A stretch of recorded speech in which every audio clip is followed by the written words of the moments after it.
Hi, and welcome back to Beach Bumbling. It's going to be a real simple video today. Last video we were in Maguey Beach, which is in Huatulco on the west coast in the state of Oaxaca. We ran into a vendor selling boat excursions. His name is Alberto, and if you want to go on a boat trip for like 90 minutes for under 20 bucks Canadian, you're going to want to watch this video. Special thanks to Avi and V. You should check them out on YouTube. They helped us translate this because that was well beyond our capability. We're going to link their channel in the video description, so don't forget to check them out. Let's go find Alberto and hear what he's got to say. Let's go.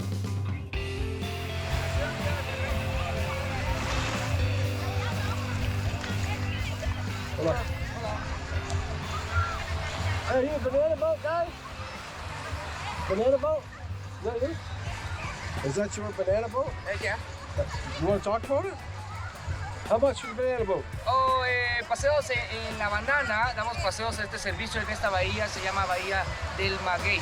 Okay, aquí hicimos paseos en la banana, igualmente hacemos paseos en lancha.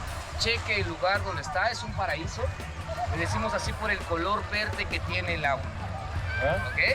Bienvenidos a Huatulco, cuando gusten los esperamos en este lugar con los brazos abiertos. Okay. Muy barato, llegamos a cobrar de 250 pesos por persona, es 1 hora y media y te llevamos a pasear hasta la bahía principal que es Santa Cruz. Te llevo a conocer atractivos como una cara en una piedra muy bien formada. Visito la bahía más pequeña de las 9 que se llama El Órgano, certificada por ser una de las más limpias que hay en el país. Nosotros tenemos 2 bahías con esta certificación. Un fenómeno natural que es una bufadora, una cueva abajo de un cerro donde saca una explosión de agua. Tenemos una en Ensenada y que yo sepa hay en Colombia y en Hawái certificadas mundialmente. Una playa histórica donde fue entregado el segundo presidente de nuestro país. Aquí fue entregado el general Vicente Guerrero. Por eso se llama la entrega o el entrego. Tiene muchos arrecifes de corales, peces de colores y visito la bahía principal que es Santa Cruz, donde empieza el desarrollo turístico en 1980.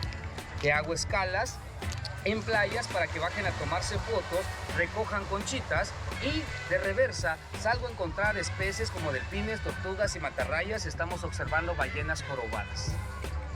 ¿Ok? 1 hora y media, los esperamos, señores. Gracias. Un placer, mi nombre es Alberto. Un placer, gracias a usted. Hasta luego. Check them out if you're here at Playa Maguey. What did you think of that? 90-minute boat ride and tour for under 20 bucks Canadian? Sign me up. We didn't actually go with this guy, but we did go on a different boat tour a couple days later on a catamaran, big one. Great day out. We'll show you that later in the series. The one thing I hope you picked up on here is that if you were to buy the tour from this guy today, the boat doesn't come and get you on that beach and bring you back to that beach. You're going down to Santa Cruz. That's about 3 kilometers away where the boat dock is and the cruise ship dock, and that's where that boat's going to drop you off and bring you back at the end of the day. So just know that. We did I think it was a 5-bay tour with our friends Kim and Al, that you probably know if you watch our channel. So that's it for today. We hope you learned something. Hit the like if you liked the video. Subscribe if you haven't. Ring the bell if you want to be notified when we make another video. You can always get a hold of us on our social media. Got some pretty cool stuff coming up in the next one. Until next time, cheers. These steps lead up to a church with a really cool painted ceiling that we're going to show you in the next video. You're going to want to check it out.